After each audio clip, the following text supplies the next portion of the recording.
Welcome. You are listening to the Be a Better Being podcast hosted by Michelle Zellner and Sasha Berscheid.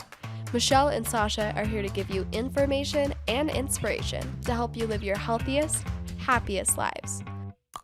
Thank you for tuning in. We hope you enjoy the show. Greetings, better beings. I just wanted to come on real quick and tell you about an awesome opportunity I have coming up. I am offering my You Revolution program starting March 5th to anybody in the whole wide world. This is going to be a fundraiser for me. I am on the executive leadership team for the Denver Heart Walk for 2024. And as part of a fundraising effort, I am giving you a phenomenal deal to take part in this opportunity. All you have to do is make a $500 contribution to my Heart Walk fundraiser, and that gets you into this 12-week program. If you would have to pay for this program on your own, trust me, it would be way more than that. There are weekly online classes. There's going to be one-on-one coaching. If you are in the Denver area, I'm going to try to have some in-person meetups as well. There's going to be a Facebook group for constant interaction and celebration. And if you're in the area, or if you want to come to the area, it's all going to celebrate at the culmination with the Denver Heart Walk June 1st at Sloan's Lake. If you are interested in this, do not delay. Reach out to me. I will get you all the information, answer all the questions. But the You Revolution, 12 weeks to literally help you evolve into the healthiest, happiest human that you want to be.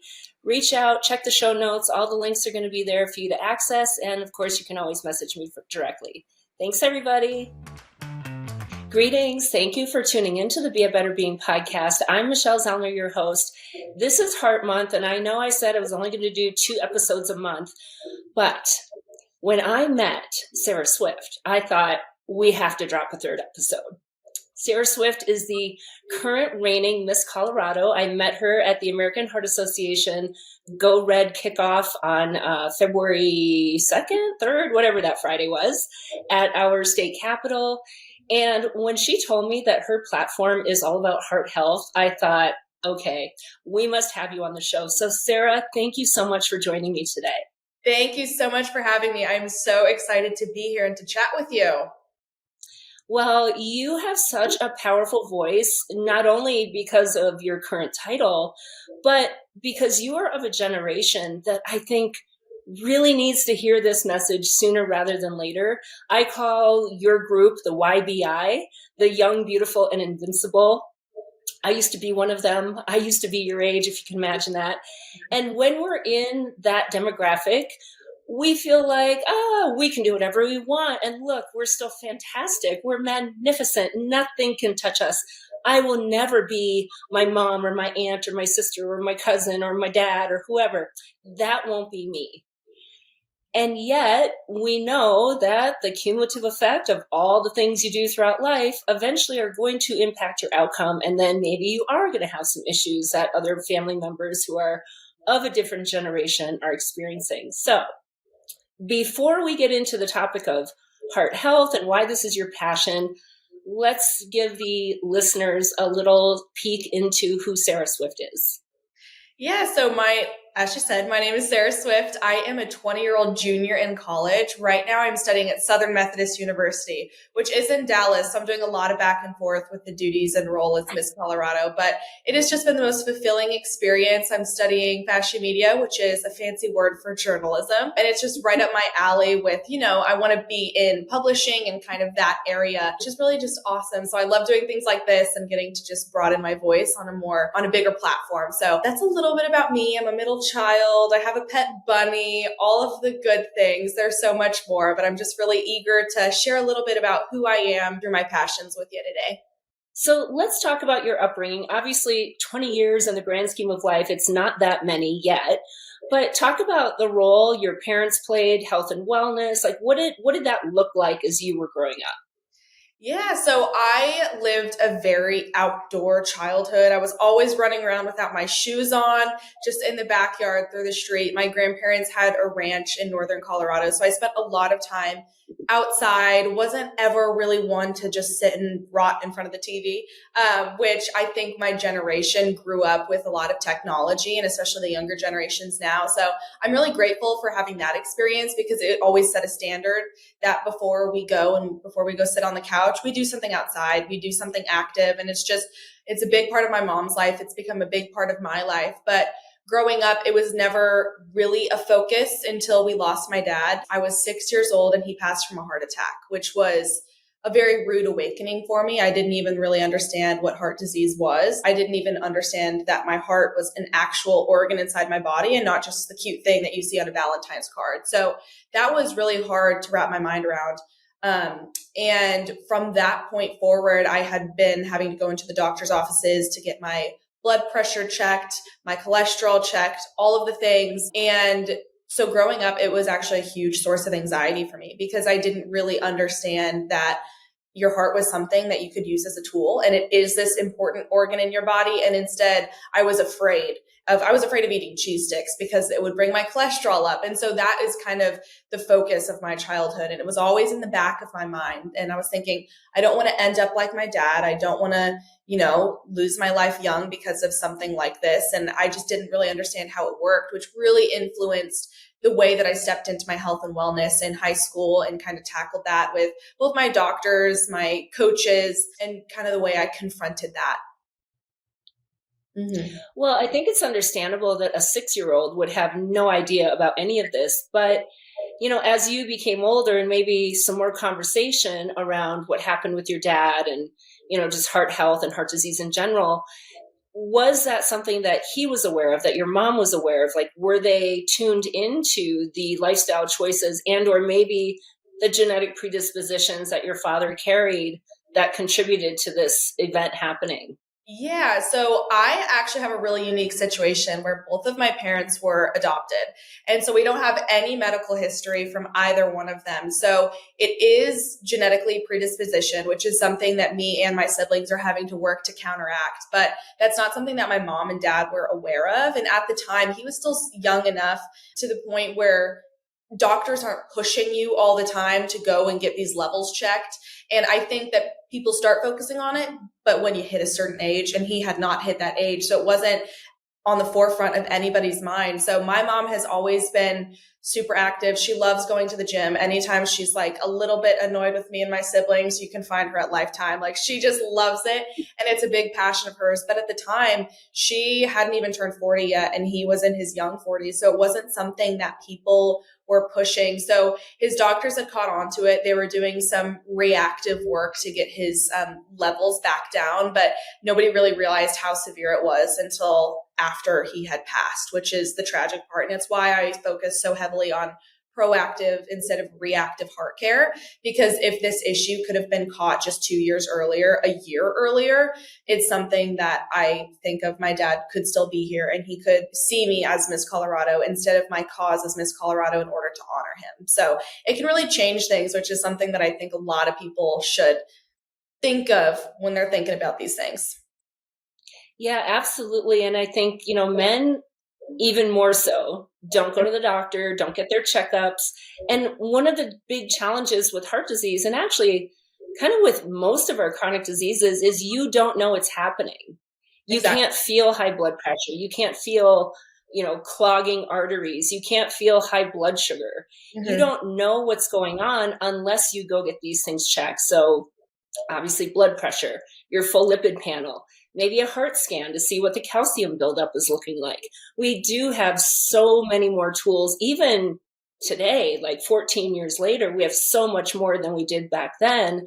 Mm-hmm. But to your point, we can't do anything about anything if we don't know about it. Exactly. And while you might feel fine, it doesn't mean that there's not something building up and brewing inside that eventually could lead to a really tragic outcome. Mm-hmm. Exactly. Yeah. So, growing up without your father, I mean, that's a very big deal, obviously. How did you, your older sibling, younger sibling, like, how did all of that shape who you are? And then obviously leading into this passion that you have?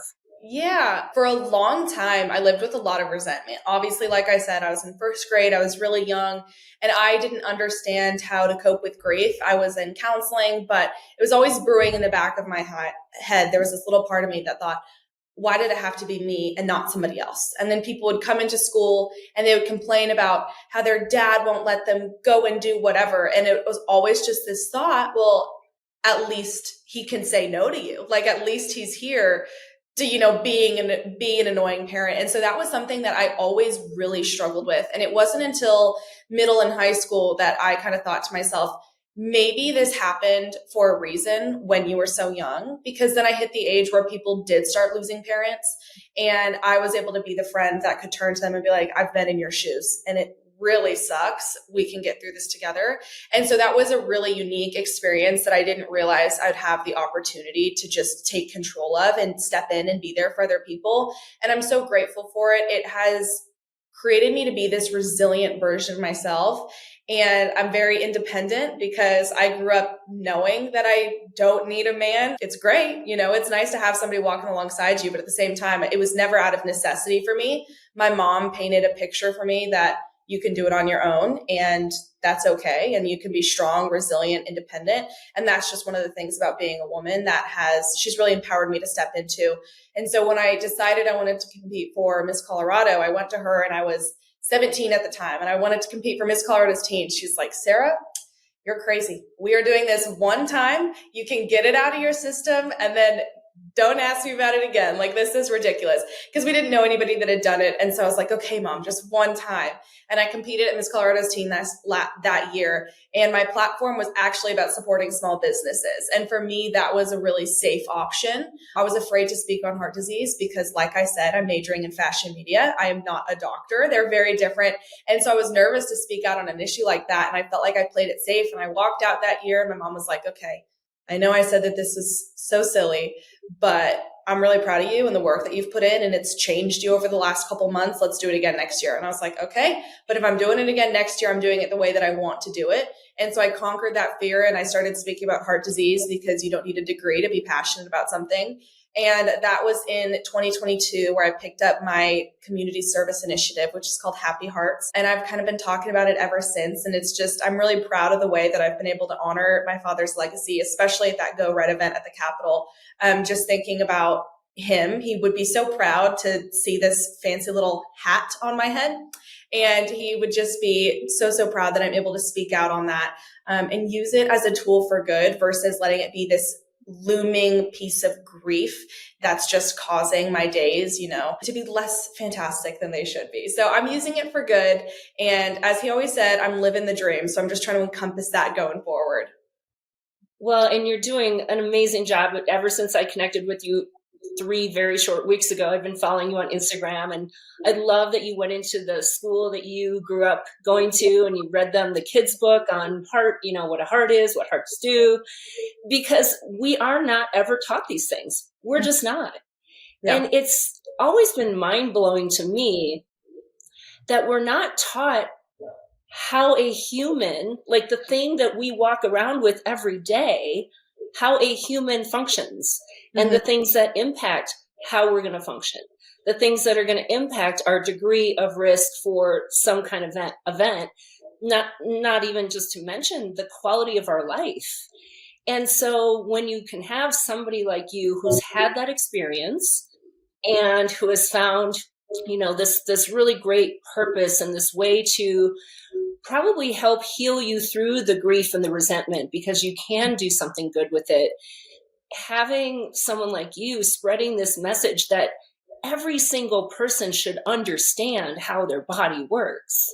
And yet we're not taught. So I love that this is your platform. Tell me some of the things that goes into the Happy Hearts. What are the things that you're teaching or telling people, or what does that even look or sound like? Yeah. So like I said, I found out that I had high cholesterol when I was 6 or 7, and I was afraid of eating cheese sticks. I was a cheese girl. Anytime my mom pulled out the grater, I was there ready to pick off. And when I found out that was, a risk factor, like if I kept doing that, I felt like I would end up like my dad. And it was this major feeling of fear for so long. I would say up until just a couple of years ago, when I learned that it is all about balance, and, having a cheese stick for breakfast isn't kind of, set you up for failure. And so that is something for me, really putting this into kid-friendly terms, because kids should understand how their heart works. We teach kids about, going outside and going to play, and then high schoolers are going to the gym, but it's important to remember that your heart is a muscle as well. And so if you're working your biceps out, why aren't you working out your heart, And so cardio like that is so important. And so it's my goal that I'm able to go into these elementary schools and kind of chunk it down into an easy to understand and an easy to digest way for these kids. So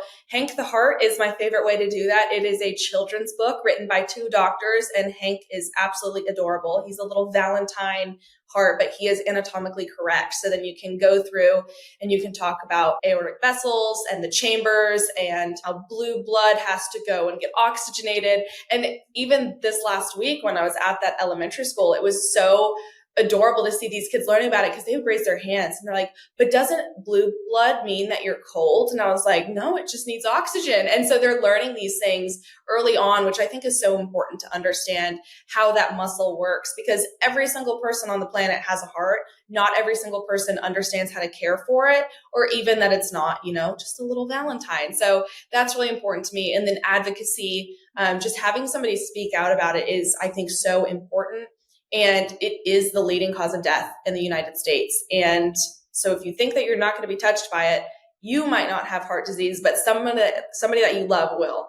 If you just look at statistics alone, you will know somebody that is affected by this epidemic. And so it's just so important that I, or, my Miss America sisters, that people are speaking up about this and shining a light on it, because this is not what I look at as an issue for when I hit 50. This is something that I'm laying the groundwork for now. If I don't start, going on my walks and monitoring my nutrition, you are setting yourself up for having to do more reactive work in the future. And like I said earlier, proactive versus reactive is always going to be the better option. And that is why I knew I needed to have you on this podcast, because that is exactly the Be a Better Being plan, is to be proactive. Sometimes we're already in a situation where, we are going to have to react. And yet we can make very simple changes and have a huge positive impact. I think one of the challenges that most people face is we fall into this all or nothing trap, right? I can never eat cheese again, because it's going to give me a heart attack. It just isn't true. And because of the messaging and all of the information that's out there, the conflicting information, you and I grew up with very different nutritional messages. The message when I was growing up was fat is the devil. If you eat fat, you'll get fat, you'll have a heart attack, and you'll die. That literally was the message. And so it was all about the food pyramid. Eat grain, grain, grain all day, lots of grain. Don't even care if it's whole grain. Just eat your grain all the time. And just have a teeny tiny itty bitty little bit of fat maybe, but better if you don't have any at all. That was literally the message. And that is 100% backwards. Mm-hmm. And so even when I still hear people, some of them as young as you, being afraid of fat or thinking that, this really big sugary beverage is just fine, it still kind of boggles my mind that we haven't 100% wrapped our heads around the appropriate message. Mm-hmm. So when you think about heart health, and like you said, laying the foundation for your future self, right? When we're YBI, young, beautiful, and invincible, we can get away with making a lot of choices that really are not good for our hearts, and we're still just fine. Mm-hmm. But that's because these things take time, right? It's called a progressive lifestyle disease, which progressively, if you make certain lifestyle choices, you will have disease progression. And then all of a sudden we have a problem, except it's not all of a sudden. So when you're talking to even your cohorts, right, you're 20. I mean, you're of the age of partying and drinking and eating whatever you want and staying up all night and doing all the things. What does that look like in your life, in your social circle, now being away at college, meeting different people? What do they have to say about your message? Exactly. I mean, my friends have been really receptive to it, of course, because they realize I'm so passionate about it. Even last year, my dad's anniversary, everybody wore these little red ribbons on their backpacks, and it's so great. But for me, it's more about advocacy. Like I said, it's about that embodiment. And so the biggest thing I can do with my friends is, walk the walk and not just talk the talk. So if I'm telling people to stop using nicotine, I'm not using nicotine, and because I know that it's those little things that they add up and what's going to be good for my body now. What feels good now is I'm not going to appreciate when I'm 50. And so with my friends, I kind of walk the line of, all right, y'all, I know you guys like to go out. I know you like to have fun. And if you're going to go out, it's all about balance. And so if people are going out, I can't just walk up to a group of people and tell them to never have alcohol again and never do this again and never do that again, because I want to be realistic and I am in college. And I know that even though they care about my message and they love me and they care about me, a lifestyle change that big where I'm asking them to cut out their social life essentially isn't realistic. And so instead, I invite my friends to go on walks and I do little things like that instead. So I really think it's important to help people realize that products like nicotine and, chowing down at the dining hall on these foods that aren't that great for you and going back for seconds and thirds, 5 days a week is not going to be good for you in the long run. And you probably don't even feel great 30 minutes after you have these things. And so it's really important that I tell them that it is all about balance. And so that's something that, like I said, I embody. And so these kids, while they might, go out and partake, I'm going to be the one encouraging them the next morning to get up, cut some of these things out and make sure it's not something that's ruling their lifestyle. Because like we've been saying, it is so important that we are laying the groundwork now, and that these kids, there's just such a YBI and they don't think about the future, but it's important to consider yourself and consider your family in the future. You don't want to be on blood pressure medication in 20 years because of something that you're doing now. And so it's really important for me that I'm just talking to them, meeting them where they're at, if you will, and just encouraging that balance. I think that is such a great approach because it's very much the same no matter what age you are. We feel like that all or nothing mode. If I can't do it all, I do nothing. And most people are not willing or able to do it all. Mm-hmm. And so they do nothing instead. Right. And yet every choice you make is either going to help or harm. And if we're doing ones that harm, I do them too, because they're fun and they're entertaining and they're delicious and all of the things. But it's the cumulative effect. Am I doing more that harm or more that good? Right. Mm-hmm. And then maybe I'll get to a point where I realize, these ones here, they're fun, but they're not that fun. And I feel like crap and I don't have energy. And these other things that are good actually do feel better. And why don't I do more of those things? And then that's how we eventually embrace the entire lifestyle, mm-hmm. right? Is really getting out of the all or nothing mode and making this real life, because we do live in the modern world. There's peer pressure. There is societal pressure. I just want to do it because it's fun and I enjoy it and I want to be part of it. And all of those things are also really important for our overall well-being and joy for life, right? Mm-hmm. So it is walking that line of doing what makes you feel good in the moment, but also thinking about that future version of you and how is he or she going to feel at that time. To your point earlier about this being the number one killer, heart disease is the number one killer of men and women. Mm-hmm. I know we put so much focus on cancer for women especially, and yes, it's a thing, but you add up all the cancers, doesn't even come close to heart disease for women as the cause of death. Mm-hmm. And the good news is if you do what you need to do to take care of your heart, you're probably going to also reduce your risk for most cancers as well.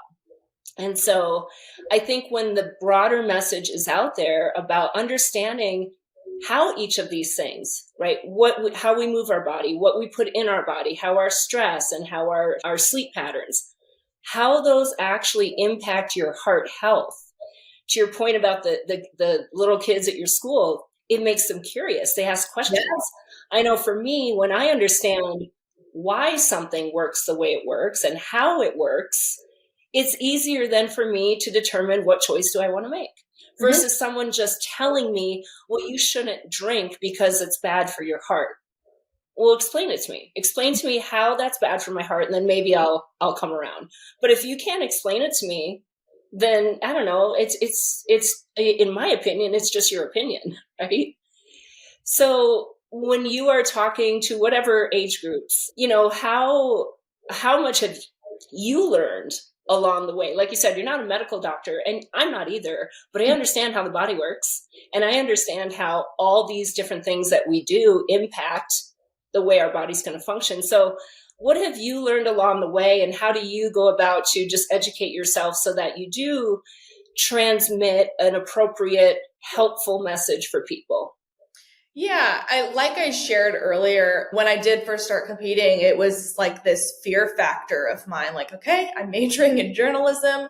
Why do I have any credibility talking about this problem? Because I did walk in, and my big fear was I would walk into a room full of people that know a lot about hearts and know more than I do, and they can out knowledge me on the subject. And then sure enough, I became Miss Colorado. I walked into the Capitol, and I was in a room full of doctors and change makers regarding heart disease, and they did all know more than me, and that is okay. So my big thing was I just really want to learn as much as I can, and I will learn from those surrounding me. So even this morning and this week, I've been, listening to your last podcast episodes just to catch myself up, see what I'm getting myself into.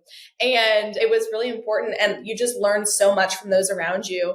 And I want to make sure that I'm knowledgeable on these subjects so that I am able to walk into a room. And if a little kid does have a question, that I'm able to answer it without, hitting them with the, oh, you should ask your teacher later. I'm sure she'd love to talk about it. I didn't want to do that. I wanted to be knowledgeable and be ready. And it's also important to me, aside from being Miss Colorado, that I'm able to understand this for myself, because I am somebody that has high blood pressure and high cholesterol, and this does affect me on a personal level.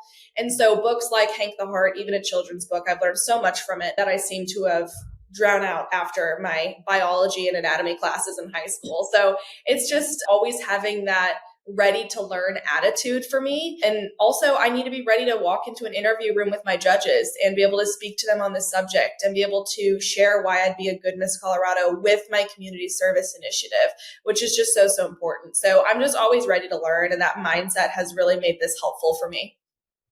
That is such a great point, just being open to learning, because I think you get to a certain age and you feel like you know everything there is to know. I don't need to know more. I'm doing just fine. Or I'm already in this bad place. What's the point now? I'll just take my medication, right? And that will solve everything. And yet, the human body is incredibly resilient. First, we need to stop causing harm. And then we need to give it what it needs so it can heal, and then keep on giving it what it needs so it can thrive. I'm curious, when you go in and talk to the kids, how do we get the parents on board? Because we know, right, it's mostly going to come from the parents. They're the ones who are going to decide, are you sitting on the couch, or am I going to make you go outside and play? Am I bringing in high quality, whole nourishing foods, or are we going in and getting fast food? Right. So how do we bring the parents of these young kids into the conversation as well? Yeah, that's actually a great question. And that's one that I have been tossed around with, especially over the last couple of weeks, planning these school visits, because I could light a fire inside the soul of a first grader. But if their parent is not on board and if they don't care, then that fire is eventually going to be extinguished. And so that was really important for me. And that's something that I'm kind of working with the parents that I know around me to figure out a great balance between the two of like, what's the way that I can reach out to the parents? So what I did this last time was I dropped off some autograph cards with resources, and on the back of the autograph cards it's written out to the students, so they get to bring something home and they are super excited about it. But on the back side it shares a little bit about Happy Hearts, why this is important to me, and those resources so that these parents can turn around and find them for themselves.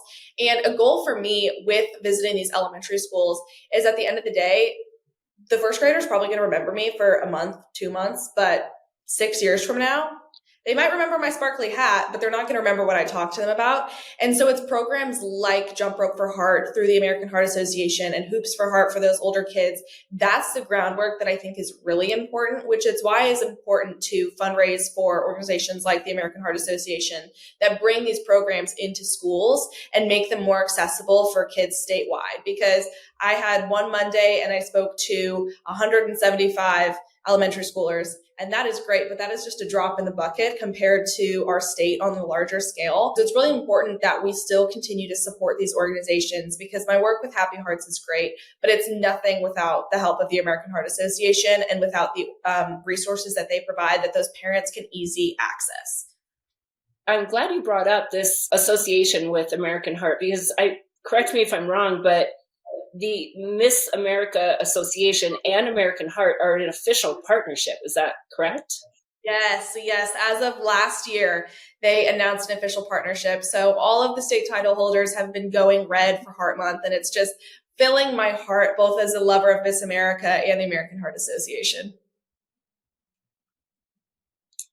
Yeah, I mean, talk about your two passions colliding. It couldn't have been scripted more perfectly for you. Let's just go into a little bit about how you became the reigning Miss Colorado. Yeah, so this is actually a super unique position. Last May, I was competing for the Miss title for the second time. The year I first competed for Miss Colorado, I got second runner-up, which was great. I was the youngest one in the top 5, which was just a really big accomplishment for me, especially considering that I had that fear about speaking about heart disease. And then this second year, I was in the final 2, and I was holding hands with Madison Marsh, and I was sitting there, and I looked at her, and I said, Maddie, you're going to be a great Miss Colorado. And then they called it out because I just had a feeling. I was like, I had such peace, and I was like, it's Maddie's year. And she's now a great friend of mine. So this is just looking back, it just makes me so happy. But they called me as the first runner up. I patted her on the back, and I went and I hugged my sister on the side of the stage. And that was that. And I was like, you know what? I'll come back. I'll get ready, and I will win Miss Colorado 2024. I was like, winner's mindset. I was like, next year it's mine. But for now, I get to go back and enjoy my life in college without having to worry about the back and forth travel and the weight of the job. And so I walked away, and I was super excited. And I was like, you know what? If I put my mind to it, it's going to be a when I'm Miss Colorado, not an if I'm Miss Colorado. And so that was something that I've been pouring into this last few months, just getting ready for the competition. And then I now like to say that I won Miss Colorado sitting on my couch, because our current Miss Colorado, Madison Marsh, was announced as the winner of Miss America. And my world stopped spinning. It was the craziest feeling ever, because like I said, she's a good friend of mine. And so having your friend win Miss America and just accomplish this thing that thousands of women vie for every single year was the craziest feeling. And it wasn't until 20 minutes later where I was like, wait, that means that I'm Miss Colorado, because they always say if the winner cannot fulfill her duties, the first runner-up takes her place. And being Miss America, you cannot fulfill your duties as Miss Colorado. And so the spot was up for grabs, and I took it with so much excitement and just eagerness for the next few months. So it has just been the most fulfilling experience. I really did hit the ground running. I've already, go right at the Capitol Day was super important to me. I've been partnering with the Girl Scouts, which is just a relationship that I'm really excited to hone in on. And then going back to my elementary school was by far, it has been on the top of my list since I started competing. I always said I will go to my elementary school as Miss Colorado and show these kids that their circumstances don't define them, and that if I can get up here and if I can be Miss Colorado, then so can they, because I was in their shoes one time, and I was wearing those same plaid uniforms, and I was wearing those same sweatshirts in the same classroom. And so that was a really important connection for me to make. So it has already been the most fulfilling experience ever, and I would not trade it for the world. Well, and I mean, I think, the universe, God, whoever you believe in, always knows the plan. Mm-hmm. This is the 100-year anniversary of American Heart Association. It's the 20-year anniversary of Go Red for Women. A female, beautiful, with a voice, with a passion, with an experience, to get to come and share her message on this platform. I mean, these opportunities don't just come around whenever, right? Yep. And so this is exactly the time that you were supposed to be Miss Colorado, but it's just fantastic. I love it. Exactly. The pieces always fall into place. It's just a matter of trusting that and just waiting for them to fall. I know it can be so daunting and just so annoying sometimes, like waiting for your time and waiting for things to change for you, but it's coming, and you can look around all the accomplished people around you and the people that are seeing their dreams come to fruition. And that should be reassurance enough that your time is coming as well. So your reign ends in June, and then what? What is next for Sarah Swift?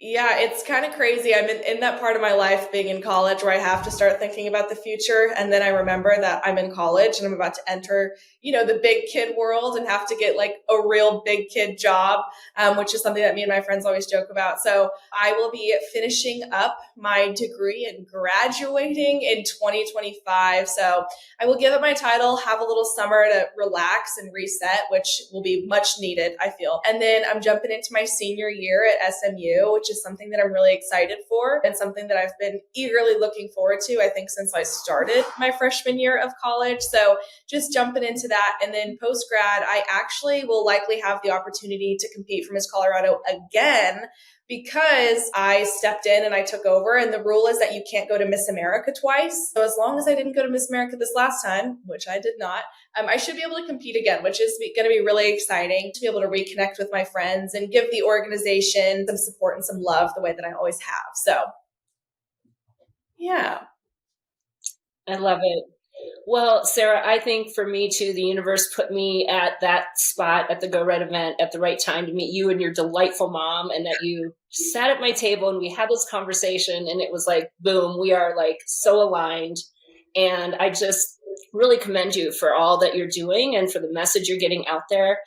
And, anybody else who's listening, no matter what your age is, you can take inspiration from anybody from any age as well, right? It's the lived experience. It's the passion that they have. When it comes to heart health, I've been talking about this for a long time. I don't tell you anything that you haven't already heard. It's now just up to you to do something about it, because the numbers are not getting better, unfortunately, right? We have all this awareness and we talk about it and all the things, and yet the numbers aren't getting better. And that to me is because not enough individuals are doing what they need to do to set them up for a better outcome. So I hope that you have hope when you hear something like this. I hope you have the inspiration for your family to maybe bring your kids up in a different way, right? Get them moving. Think about the food we're putting in their bodies. Think about, are they sleeping or are they up on their devices all night? Because it is all of these things that are going to set a foundation for one way or another. Not to mention, it's setting the foundation for their habits.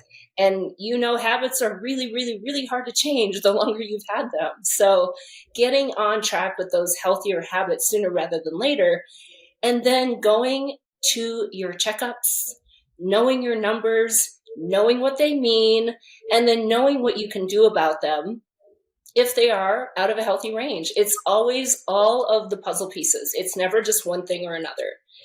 So before we officially wrap up, Sarah, is there anything else that we have not touched on that you really want the listeners to know? I think we really covered it. My little tagline with Happy Hearts is that a healthy heart is a happy heart. I would encourage each one of you to do something today and do something tomorrow that'll make your heart happy, both in the present and 10, 15 years in the future. What a great message. I love it. This has been delightful. Thank you again so much. I'm going to keep on following you and watching all the amazing impact you're going to be having on so many people. And again, thank you for coming on. Everybody who is listening, you know that now it is your time to go and be a better being. Thank you for listening to the Be a Better Being podcast. Michelle and Sasha hope that what you heard today inspires you to embrace this journey of life with an open mind, a kind heart, and a willingness to learn and evolve. If you enjoyed the content, please help spread their message by subscribing, sharing, and leaving a 5-star review. If you have a show topic idea or would like to be a guest, please visit betterbeings.net and fill out a contact form. Until next time, go and be a better being.